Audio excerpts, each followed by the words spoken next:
Somos apóstolos do bem, em Indaiatuba, São Paulo. E agora nos recolhemos para desejar que todos tenham o amparo e a proteção do Pai, nesse instante em que vamos confabular, pensar e refletir. Hoje falaremos sobre aflições, justiça e causas. E aí nós vamos no capítulo 5 do Evangelho segundo o Espiritismo, que tem assim: remontando a fonte dos males terrenos, reconhece-se que muitos são a consequência natural do caráter e da conduta daqueles que o sofrem. Quantos homens caem por sua própria culpa?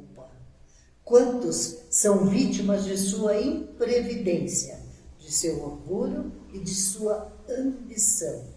Quantas pessoas arruinadas por falta de ordem, de perseverança, por mau comportamento ou por não terem limitado os seus desejos.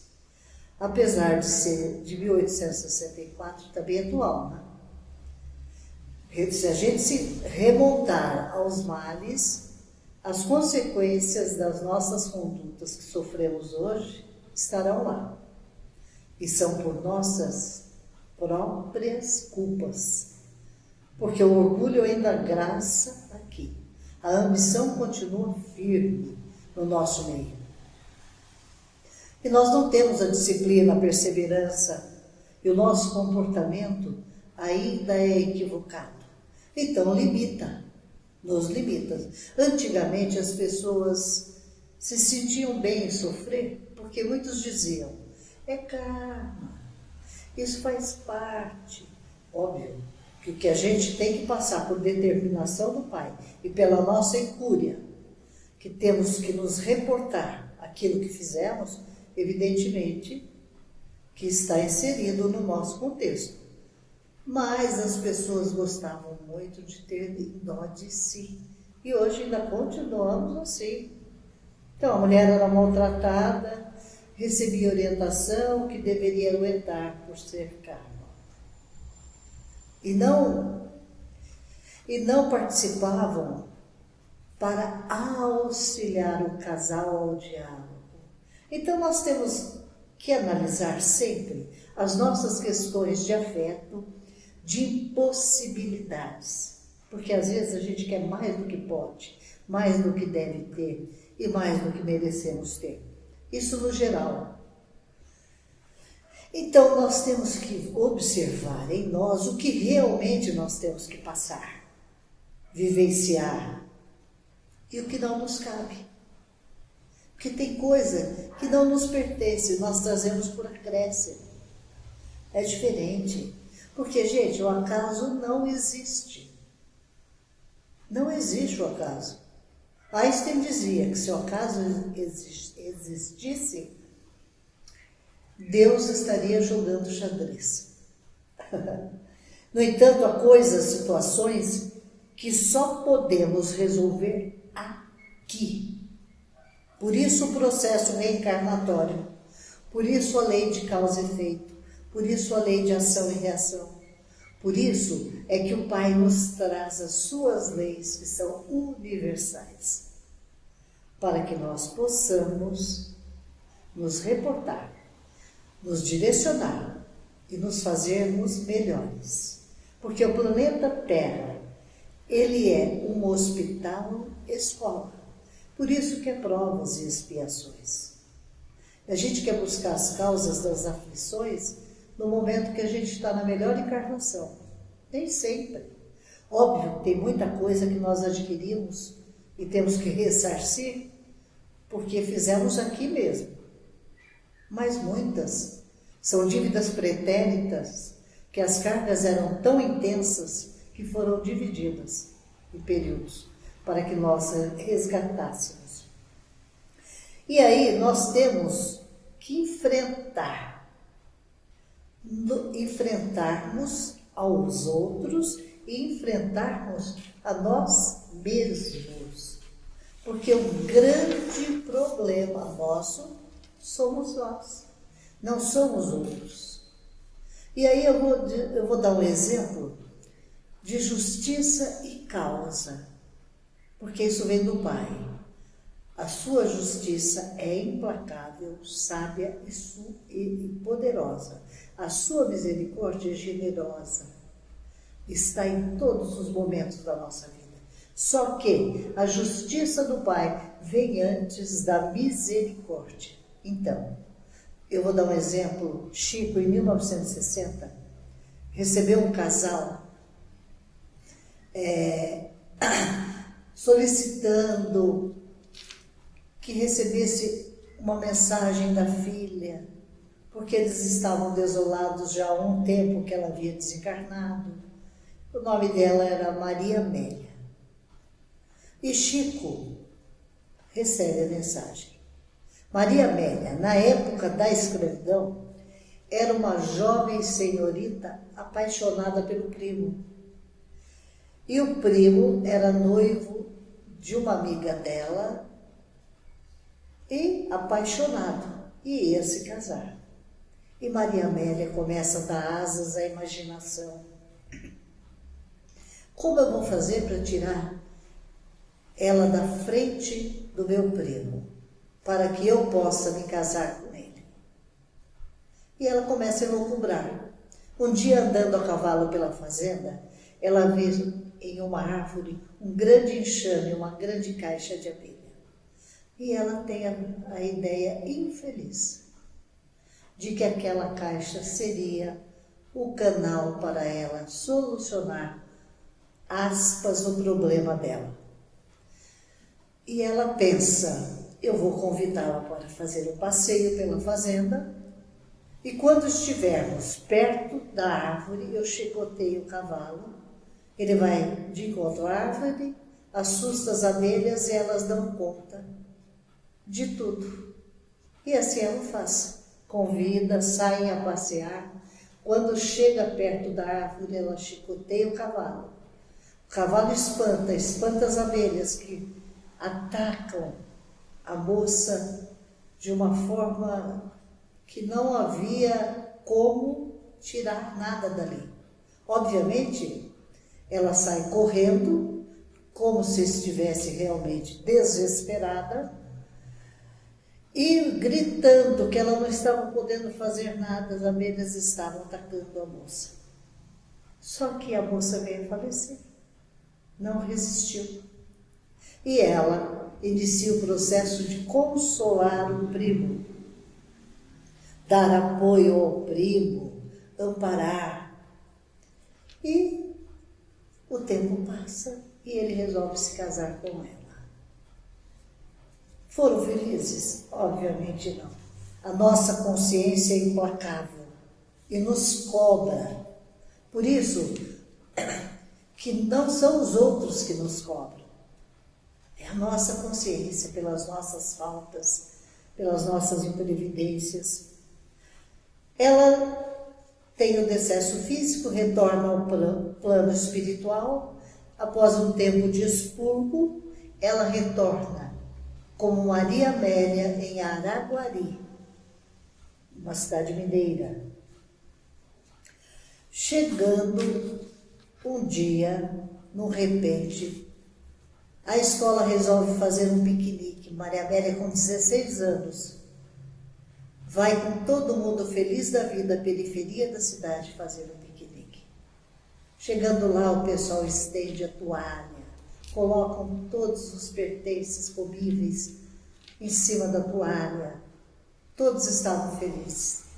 De repente, um enxame de abelha que ninguém sabe de onde veio, envolve Maria Amélia por inteiro. Obviamente, Maria Amélia vem a falecer. Aí nós perguntamos, aflições as temos? Óbvio. E a justiça tem? Óbvio.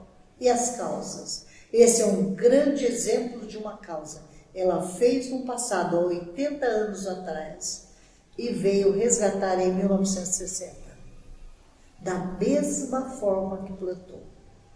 Então nós não estamos à deriva. O universo cósmico está integrado. Deus vê tudo.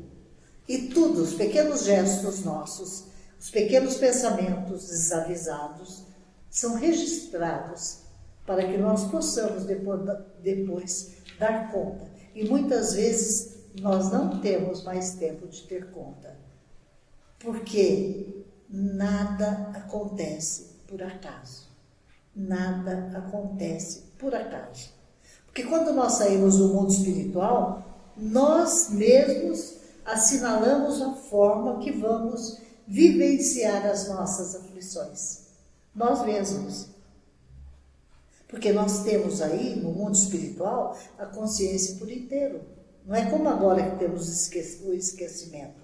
Inclusive daquilo que fazemos de não muito bom. Atitudes impensadas, colocarmos os outros num patamar abaixo, ofendermos inadvertidamente, sem necessidade. Então, a gente planta, mas não quer colher. Agora, essas ações, muitas vezes nós colhemos aqui porque plantamos aqui também. E é muito sério hoje, porque o grande canal hoje é buscarmos o mundo espiritual, conhecimento espiritual, a nossa parte espiritual mais desenvolvida. É isso que nós temos que buscar. E o que nos diferencia quando nós saímos do mundo espiritual e estamos aqui é a forma como vamos enfrentar, vivenciar as provas, as perdas, as expiações, porque todos as temos. Não existe ninguém nesse universo maravilhoso do Pai melhor ou pior que o outro. Obviamente que a gente vai falar, é aquele que mata, nós já matamos. E nós vamos em frente. Só que nós somos, na verdade, todos iguais. Só que, é óbvio, uns avançam um pouco mais, buscam mais o caminho do Pai. Porque o Cristo disse, eu sou o caminho, a verdade e a vida. Ninguém vai ao Pai senão por mim. Senão por mim. Então as escolhas não são escolhas. Nós temos um caminho. E as escolhas próprias têm que ser nesse direcionamento. Porque os sofrimentos, por causas anteriores, são frequentemente como os das faltas atuais.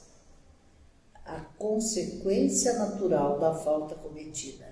Quer dizer que, por uma justiça distributiva, rigorosa, o homem suporta o que fez aos outros. Então, muitas vezes nós passamos situações adversas, mas nós nos esquecemos que há 20 anos atrás tivemos uma atitude até pior em relação a outrem. E aí a gente fica achando que o fardo está pesado demais. Porque se a gente foi desumano, alguém vai ser desumano conosco. Se formos orgulhosos, muita gente será orgulhosa conosco. Então, ao seu turno, nós vamos ser tratados da mesma forma que tratamos. Por isso que se explica a pluralidade das existências e pela destinação da Terra, como mundo expiatório, as anomalias que apresentam a repartição da felicidade e da infelicidade entre os bons e os maus neste mundo, devemos as nossas ações.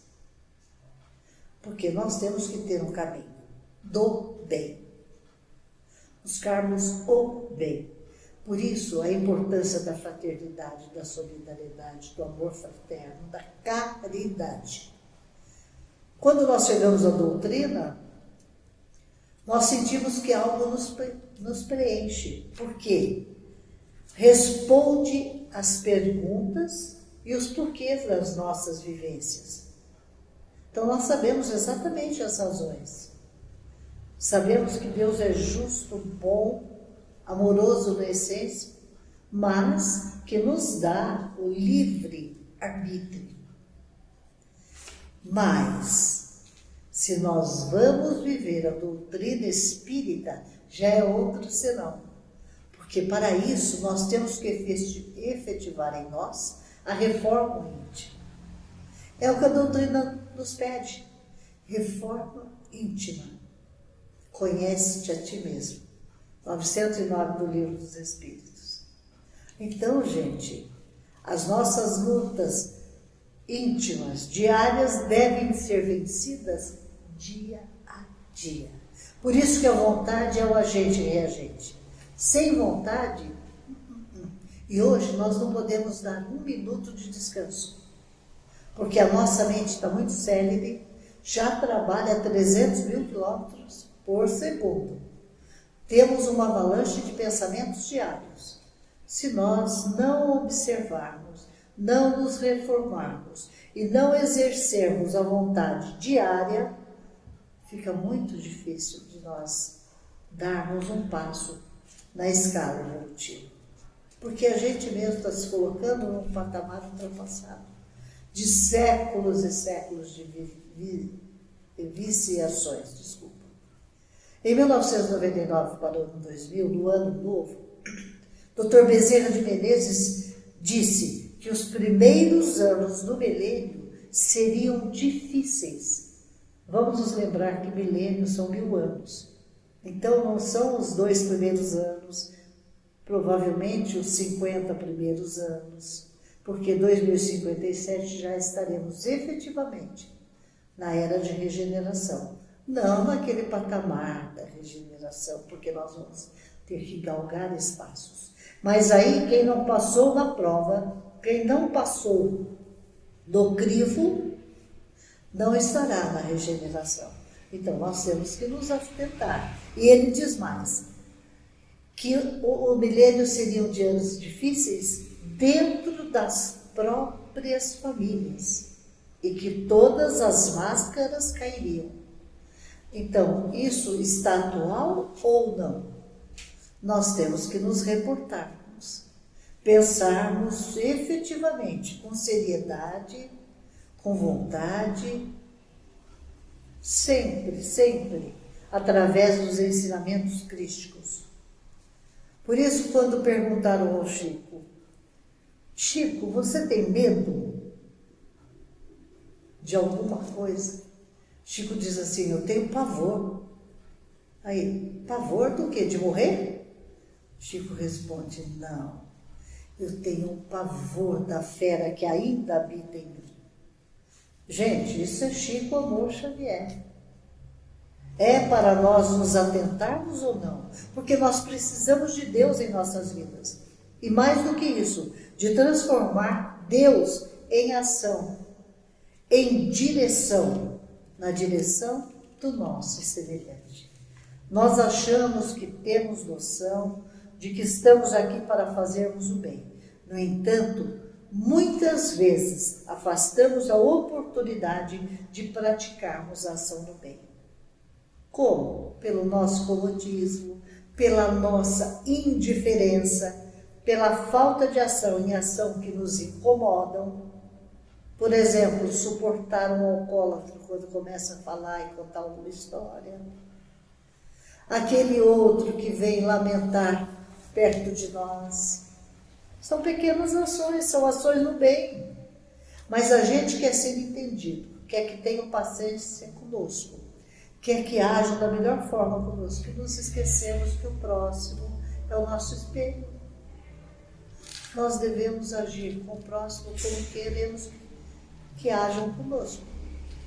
Nós devemos mudar a nossa configuração espiritual, porque muitas vezes buscamos por aquilo que não é o que deveríamos aqui fazer.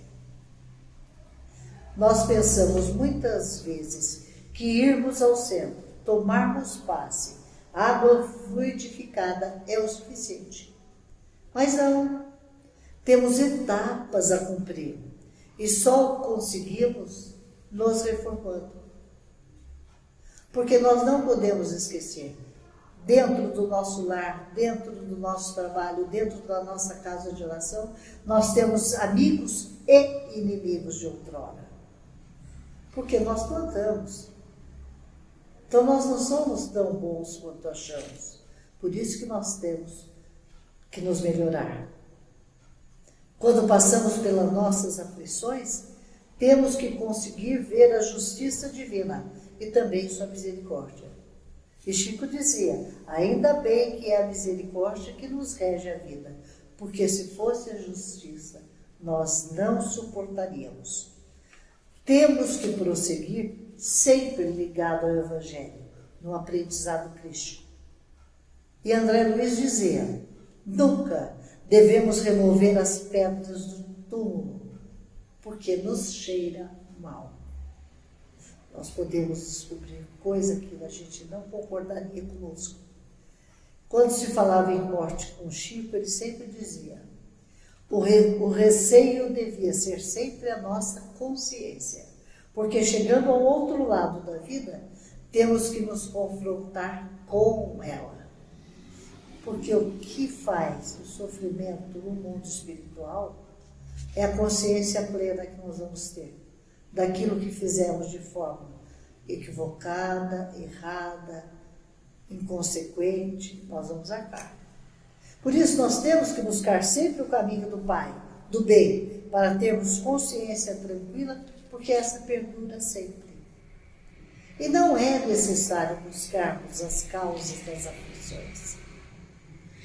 Desde que a gente se reporte que nós estamos num mundo de provas e expiações, que existem as leis de causa e efeito, ação e reação, e que nós somos espíritos imortais, que caminhamos de época a época em roupagens diversas, nós vamos entender. Nós não precisamos ficar preocupados. Nós temos que viver agora da melhor forma. Dentro da ética, da moral, da resignação, da paciência, da tolerância e principalmente com o amor fraterno. Porque nós, eu volto a dizer, sabemos que o acaso não existe. Que o que plantamos, sabidamente colheremos. E Emmanuel dizia assim, o dia de amanhã vem perto. Oscar Niemeyer, quando perguntado já com 100 anos por amigos, momentos que ele tinha dificuldade de saúde, pensava que ia morrer, porque ele morreu com 100 e pouquinho, o que ele pensava? E ele respondia, me levanto e digo, vou construir outra Brasília. Que importa que as aflições nos surjam? Elas acontecem para que possamos vencê-las. Que as forças da luz e do amor nos aponte caminho, onde possamos passar e vencermos a nós mesmos, sempre na direção do bem, ao próximo, aliviando suas dores. Porque ninguém viola as leis de Deus impunemente. Mas, se nos lembrarmos, o Cristo disse que o Pai não colocava fardos pesados em ombros fracos. Por isso é que nós temos que parar e pensarmos. As causas das aflições estão aí, ok? Nós as conhecemos, não importa. Nós temos que saber as razões por que passamos. Existe uma justiça? Existe causas? Então existe motivo. Não precisamos voltar, fazermos regressão para ir buscar essa causa. O importante é que nos entreguemos sempre, a cada dia que se renova, nas mãos serenas, abençoadas, dadivosas do Cristo. Que busquemos sempre, sempre, nos momentos difíceis, nos ampararmos através do seu amor. Essa é a luz, a verdade e a vida. A todos, nosso carinho especial, nossa gratidão, desejando que o Pai os envolva em luzes e bênçãos de amor, de equilíbrio e de paz. Nosso carinho especial. Que assim seja.